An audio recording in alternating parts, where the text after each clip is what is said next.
Kemudian pergilah Musa, lalu mengatakan segala perkataan ini kepada seluruh orang Israel.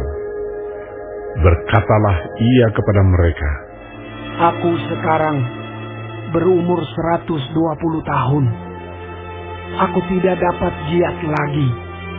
Dan Tuhan telah berfirman kepadaku, Sungai Yordan ini tidak akan kau seberangi. Tuhan Allahmu, Dialah yang akan menyeberang di depanmu. Dialah yang akan memunahkan bangsa-bangsa itu dari hadapanmu, sehingga engkau dapat memiliki negeri mereka. Yosua, Dialah yang akan menyeberang di depanmu, seperti yang difirmankan Tuhan. Dan Tuhan akan melakukan terhadap mereka seperti yang dilakukannya terhadap Sihon dan Og, raja-raja orang Amori yang telah dipunahkannya itu. Dan terhadap negeri mereka, Tuhan akan menyerahkan mereka kepadamu. Dan haruslah kamu melakukan kepada mereka tepat seperti perintah yang kusampaikan kepadamu. Kuatkan dan teguhkanlah hatimu. Janganlah takut dan jangan gemetar karena mereka. Sebab Tuhan Allahmu, Dialah yang berjalan menyertai engkau. Ia tidak akan membiarkan engkau dan tidak akan meninggalkan engkau. Lalu Musa memanggil Yosua dan berkata kepadanya di depan seluruh orang Israel, Kuatkan dan teguhkanlah hatimu, sebab engkau akan masuk bersama-sama dengan bangsa ini ke negeri yang dijanjikan Tuhan dengan sumpah kepada nenek moyang mereka untuk memberikannya kepada mereka. Dan engkau akan memimpin mereka sampai mereka memilikinya. Sebab Tuhan, Dia sendiri akan berjalan di depanmu. Dia sendiri akan menyertai engkau. Dia tidak akan membiarkan engkau dan tidak akan meninggalkan engkau. Janganlah takut dan janganlah patah hati. Setelah hukum Taurat itu dituliskan Musa, maka diberikannyalah kepada imam-imam Bani Lewi yang mengangkut tabut perjanjian Tuhan dan kepada segala tua-tua Israel. Dan Musa memerintahkan kepada mereka demikian. Pada akhir 7 tahun, pada waktu yang telah ditetapkan dalam tahun penghapusan hutang, yakni hari raya Pondok Daun, apabila seluruh orang Israel datang menghadap hadirat Tuhan Allahmu di tempat yang akan dipilihnya, maka haruslah engkau membacakan hukum Taurat ini di depan seluruh orang Israel. Seluruh bangsa itu berkumpul, laki-laki, perempuan, dan anak-anak, dan orang asing yang diam di dalam tempatmu, supaya mereka mendengarnya dan belajar takut akan Tuhan Allahmu. Dan mereka melakukan dengan setia segala perkataan hukum Taurat ini. Dan supaya anak-anak mereka yang tidak mengetahuinya dapat mendengarnya dan belajar takut akan Tuhan Allahmu. Selama kamu hidup di tanah, kemana kamu pergi, menyeberangi sungai Yordan untuk mendudukinya. Kemudian berfirmanlah Tuhan kepada Musa, Sesungguhnya sudah dekat waktunya bahwa engkau akan mati. Maka panggillah Yosua dan berdirilah bersama-sama dengan dia dalam kemah pertemuan, supaya aku memberi perintah kepadanya. Lalu pergilah Musa dan Yosua berdiri dalam kemah pertemuan. Dan Tuhan menampakkan diri di kemah itu dalam tiang awan, dan tiang awan itu berdiri pada pintu kemah. Tuhan berfirman kepada Musa, "Ketahuilah, engkau akan mendapat perhentian bersama-sama dengan nenek moyangmu, dan bangsa ini akan bangkit dan berzinah dengan mengikuti Allah asing yang ada di negeri kemana mereka akan masuk. Mereka akan meninggalkan aku dan mengingkari perjanjianku yang kuikat dengan mereka. Pada waktu itu, murkaku akan bernyala-nyala terhadap mereka. Aku akan meninggalkan mereka dan menyembunyikan wajahku terhadap mereka, sehingga mereka termakan habis dan banyak kali ditimpa malapetaka serta kesusahan. Maka pada waktu itu mereka akan berkata, bukankah malapetaka itu menimpa kita? Oleh sebab Allah kita tidak ada di tengah-tengah kita. Tetapi aku akan menyembunyikan wajahku sama sekali pada waktu itu, karena segala kejahatan yang telah dilakukan mereka, yakni mereka telah berpaling kepada Allah lain. Oleh sebab itu, tuliskanlah nyanyian ini dan ajarkanlah kepada orang Israel. Letakkanlah di dalam mulut mereka, supaya nyanyian ini menjadi saksi bagiku terhadap orang Israel. Sebab aku akan membawa mereka ke tanah yang kujanjikan dengan sumpah kepada nenek moyang mereka, yakni tanah yang berlimpah-limpah susu dan madunya. Mereka akan makan dan kenyang dan menjadi gemuk. Tetapi mereka akan berpaling kepada Allah lain dan beribadah kepadanya. Aku ini akan dinista mereka, dan perjanjianku akan diingkari mereka. Maka apabila banyak kali mereka ditimpa malapetaka serta kesusahan, maka nyanyian ini akan menjadi kesaksian terhadap mereka. Sebab nyanyian ini akan tetap melekat pada bibir keturunan mereka. Sebab aku tahu niat yang dikandung mereka pada hari ini, sebelum aku membawa mereka ke negeri yang kujanjikan dengan sumpah kepada mereka. Maka Musa menuliskan nyanyian ini dan mengajarkannya kepada orang Israel.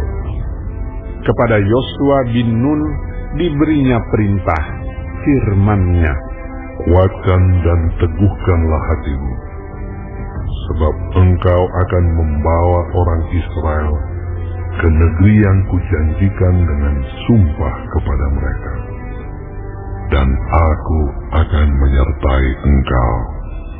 Ketika Musa selesai menuliskan perkataan hukum Taurat itu dalam sebuah kitab sampai perkataan yang penghabisan, maka Musa memerintahkan kepada orang-orang Lewi, pengangkut tabut perjanjian Tuhan, demikian, ambillah kitab Taurat ini dan letakkanlah di samping tabut perjanjian Tuhan Allahmu, supaya menjadi saksi di situ terhadap engkau.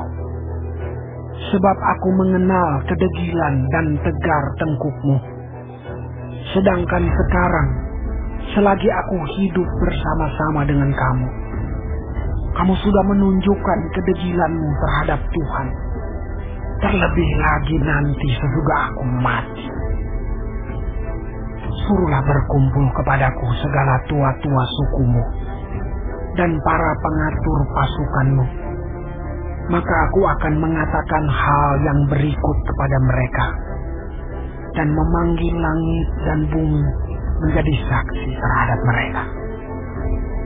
Sebab aku tahu bahwa sesudah aku mati, kamu akan berlaku sangat busuk dan akan menyimpang dari jalan yang telah kuperintahkan kepadamu. Sebab itu, di kemudian hari, malapetaka akan menimpa kamu. apabila kamu berbuat yang jahat di mata Tuhan dan menimbulkan sakit hatinya dengan perbuatan tanganmu. Lalu Musa menyampaikan ke telinga seluruh jemaah Israel nyanyian ini sampai perkataan yang penghabisan.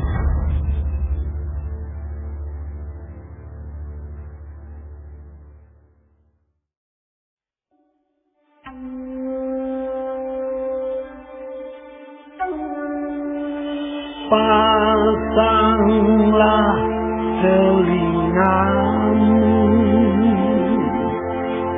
hai langit, aku mau berbicara, dan baiklah bumi mendengarkan ucapan mulutku.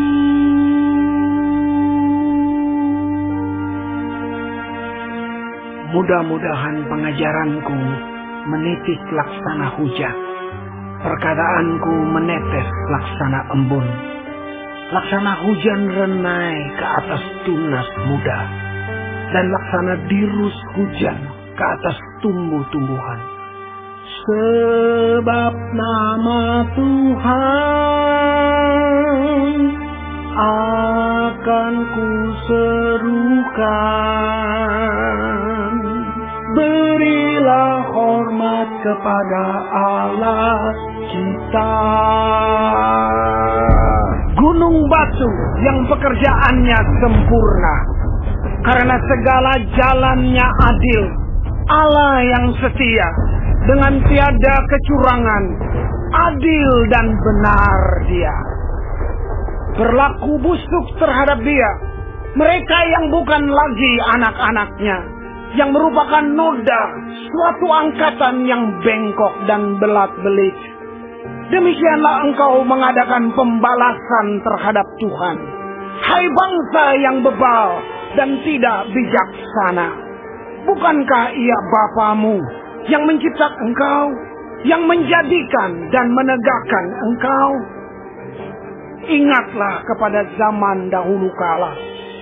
Perhatikanlah tahun-tahun keturunan yang lalu. Tanyakanlah kepada ayahmu, maka ia memberitahukannya kepadamu. Kepada para tua-tuamu, maka mereka mengatakannya kepadamu. Ketika Sang Maha Tinggi membagi-bagikan milik pusaka kepada bangsa-bangsa, ketika Ia memisah-misah anak-anak manusia, maka Ia menetapkan wilayah bangsa-bangsa menurut bilangan anak-anak Israel. Tetapi bagian Tuhan ialah umat-Nya. Yakub ialah milik yang ditetapkan baginya. Didapatinya dia di suatu negeri, di padang gurun, di tengah-tengah ketandusan dan auman padang belantara. Dikelilinginya dia dan diawasinya, dijaganya sebagai biji matanya. Laksana Raja Wali menggoyang bangkitkan isi sarangnya, melayang-layang di atas anak-anaknya, mengembangkan sayapnya, menampung seekor dan mendukungnya di atas kepaknya. Demikianlah Tuhan sendiri menuntun dia, dan tidak ada Allah asing menyertai dia. Dibuatnya dia berkendaraan mengatasi bukit-bukit di bumi, dan memakan hasil dari ladang. Dibuatnya dia mengisap madu dari bukit batu, dan minyak dari gunung batu yang keras. Dadih dari lembu sapi, dan susu kambing domba, dengan lemak anak-anak domba, dan domba-domba jantan dari Basan, dan kambing-kambing jantan, dengan gandum yang terbaik, juga darah buah anggur yang berbuih engkau minum. Lalu menjadi gemuklah Yesyurun, dan menendang ke belakang, Bertambah gemuk engkau, gendut dan tambun, dan ia meninggalkan Allah yang telah menjadikan dia. Ia memandang rendah gunung batu keselamatannya. Mereka membangkitkan cemburunya dengan Allah asing. Mereka menimbulkan sakit hatinya dengan dewa kekejian. Mereka mempersembahkan korban kepada roh-roh jahat yang bukan Allah, kepada Allah yang tidak mereka kenal, Allah baru yang belum lama timbul, yang kepadanya nenek moyangmu tidak gentar.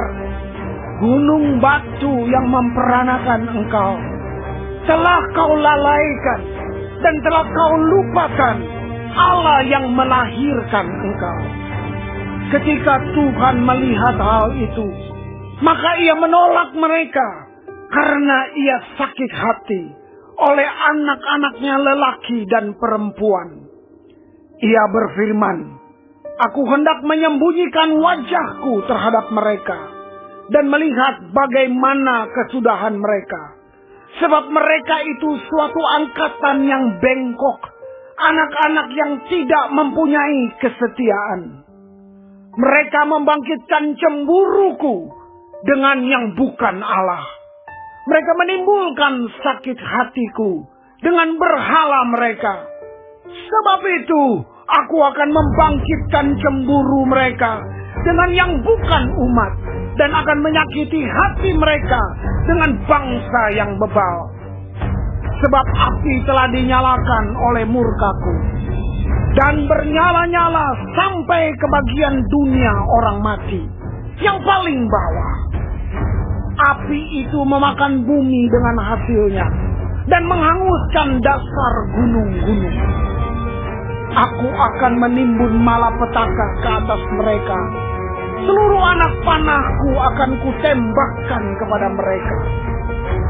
Apabila mereka sudah lemas karena lapar, dan merana oleh demam yang membara, dan oleh penyakit sampar, maka aku akan melepaskan taring binatang buas kepada mereka, dengan racun binatang yang menjalar di dalam debu.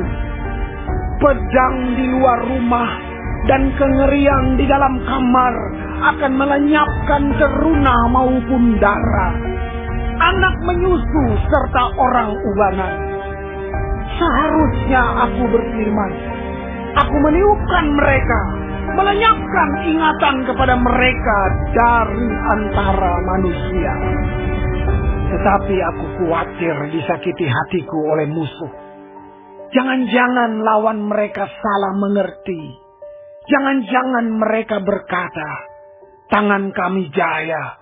Bukanlah Tuhan yang melakukan semuanya ini. Sebab mereka itu suatu bangsa yang tidak punya pertimbangan, dan tidak ada pengertian pada mereka. Sekiranya mereka bijaksana, tentulah mereka mengerti hal ini dan memperhatikan kesudahan mereka. Bagaimana mungkin satu orang dapat mengejar 1.000 orang, dan 2 orang dapat membuat lari 10.000 orang, kalau tidak gunung batu mereka telah menjual mereka, dan Tuhan telah menyerahkan mereka. Sebab bukanlah seperti gunung batu kita, gunung batu orang-orang itu. Musuh kita boleh menjadi hakim. Sesungguhnya pohon anggur mereka berasal dari pohon anggur Sodom, dan dari kebun-kebun Gomora. Buah anggur mereka adalah buah anggur yang beracun. Pahit gugusan-gugusannya. Air anggur mereka adalah racun ular, dan bisa ular tedung yang keras ganas.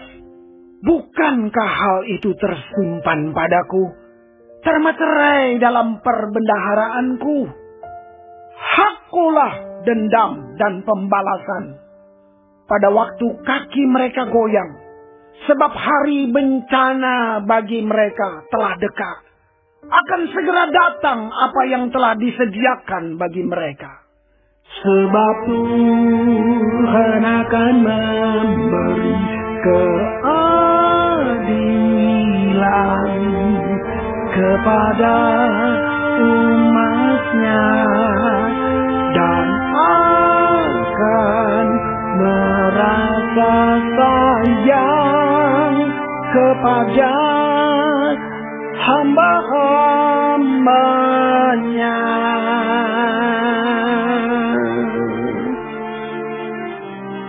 Apabila dilihatnya bahwa kekuatan mereka sudah lenyap dan baik hamba maupun orang merdeka sudah tiada, maka ia akan berfirman, di manakah Allah mereka, gunung batu tempat mereka berlindung, yang memakan lemak dari korban sembelihan mereka, meminum anggur dari korban curahan mereka.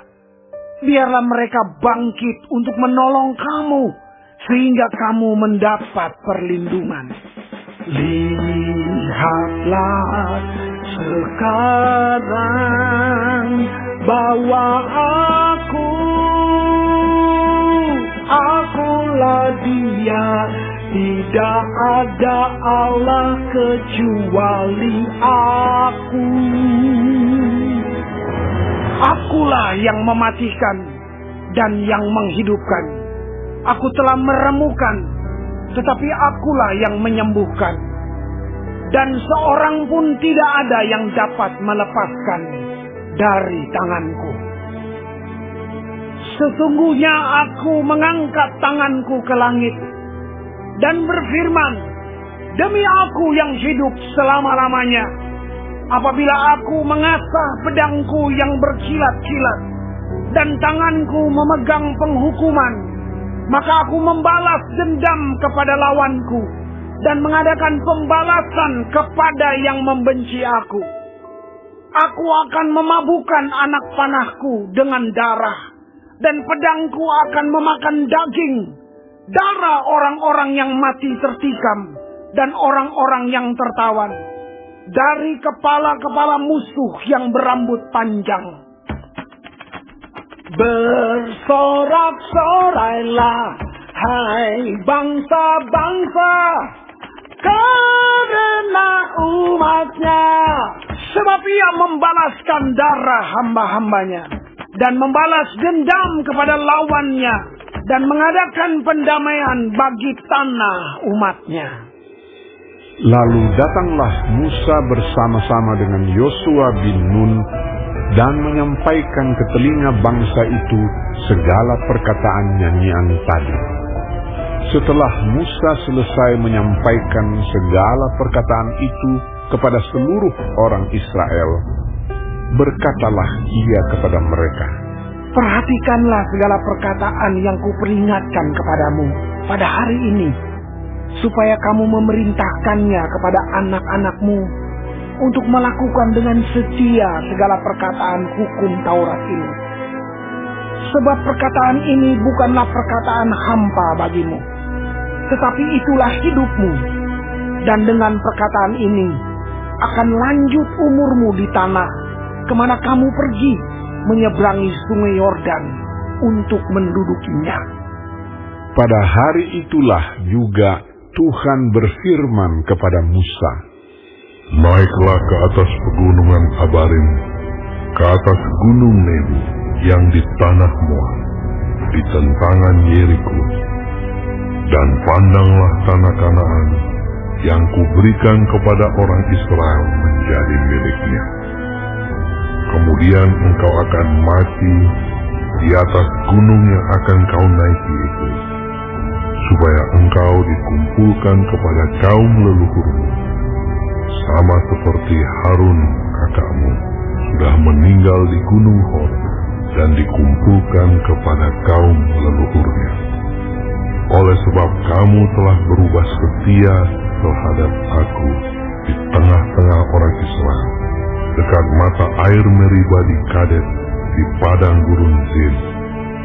Dan oleh sebab kamu tidak menghormati kekudusanku di tengah-tengah orang Israel, engkau boleh melihat negeri itu terbentang di depanmu, tetapi tidak boleh masuk ke sana, ke negeri yang kuberikan kepada orang Israel.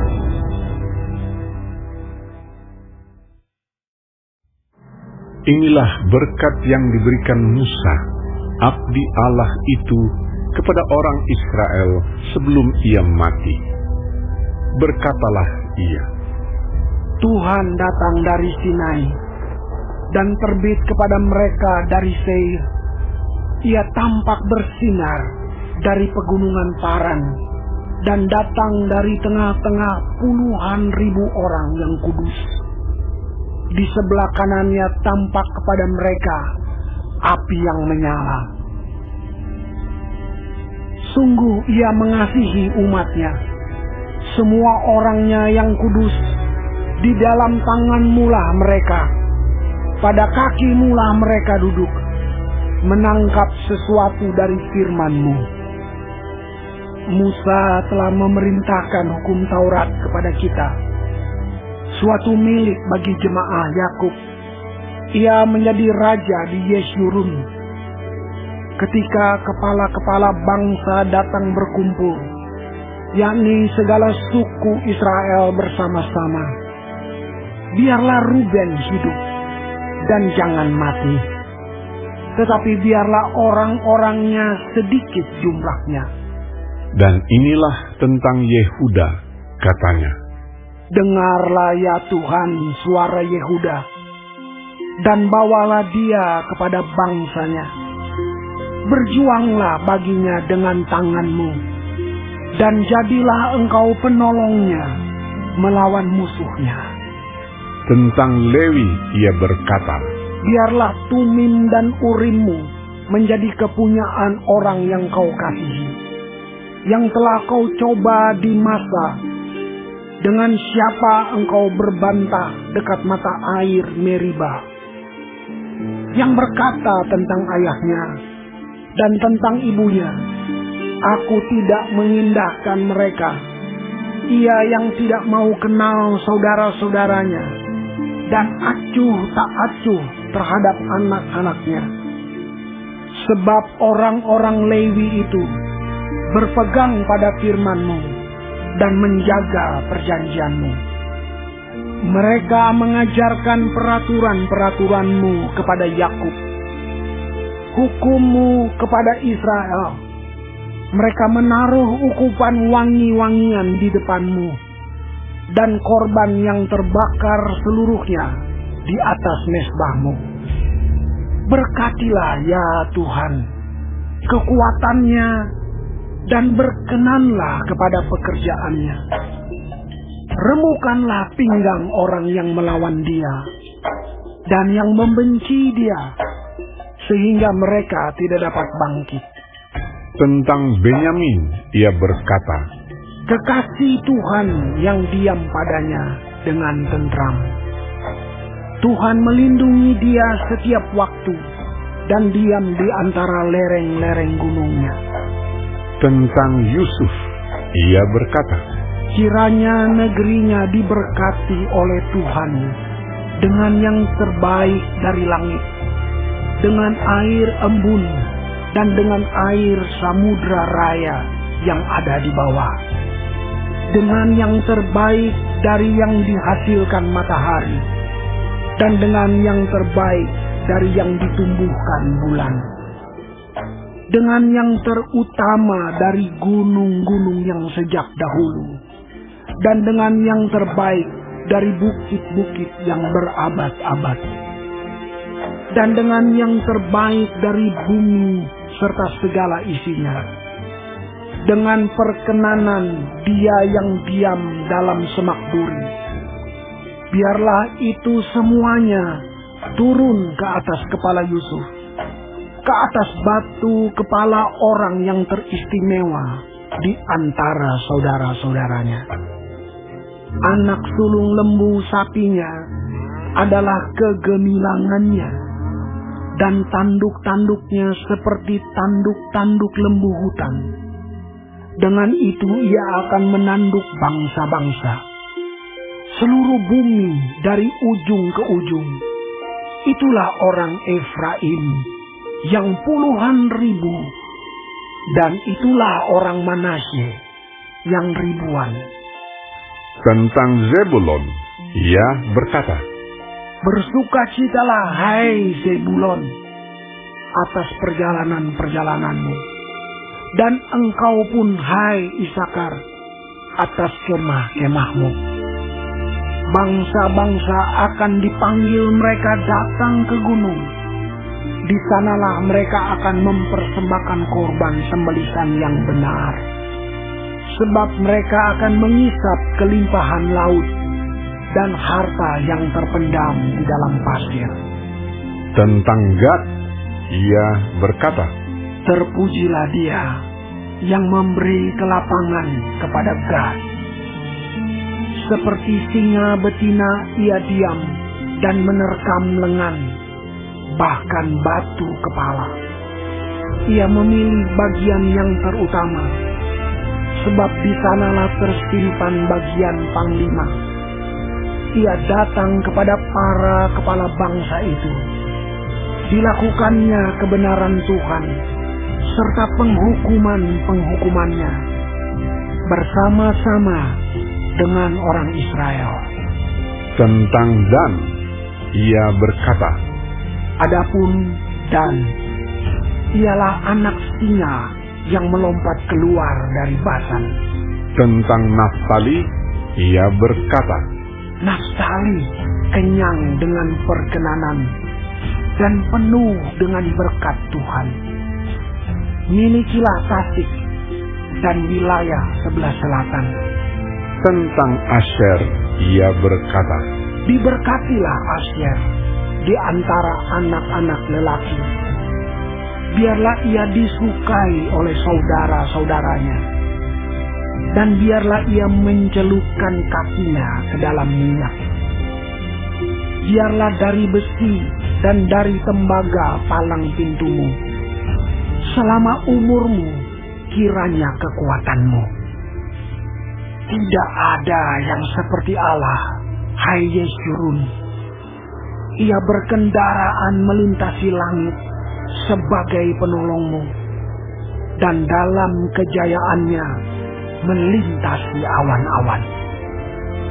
Allah yang abadi adalah tempat perlindunganmu, dan di bawahmu ada lengan-lengan yang kekal. Ia mengusir musuh dari depanmu dan berfirman, punahkanlah. Maka Israel diam dengan tentram, dan sumber Yakub diam tidak terganggu di dalam suatu negeri yang ada gandum dan anggur. Bahkan langitnya menitikan embun. Berbahagialah engkau, hai Israel. Siapakah yang sama dengan engkau? Suatu bangsa yang diselamatkan oleh Tuhan, perisai pertolongan dan pedang kejayaanmu.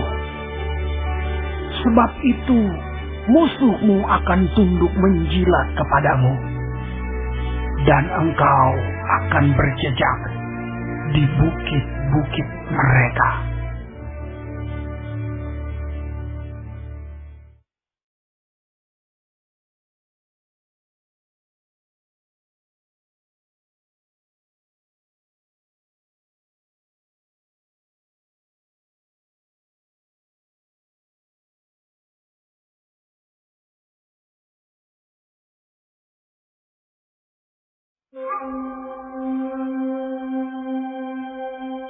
Kemudian naiklah Musa dari dataran Moab ke atas gunung Nebo, yakni ke atas puncak Pisga yang di tentangan Yeriko. Lalu Tuhan memperlihatkan kepadanya seluruh negeri itu, daerah Gilead sampai ke kota Dan, seluruh Naftali, tanah Efraim dan Manasye, seluruh tanah Yehuda sampai laut sebelah barat, tanah Negeb dan lembah Yordan, lembah Yeriko, kota pohon korma itu, sampai Zoar. Dan berfirmanlah Tuhan kepadanya, Inilah negeri yang kujanjikan dengan sumpah kepada Abraham, Ishak dan Yakub. Demikian, Kepada keturunanmu lah akan kuberikan negeri itu. Aku mengizinkan engkau melihatnya dengan matamu sendiri, tetapi engkau tidak akan menyeberang ke sana.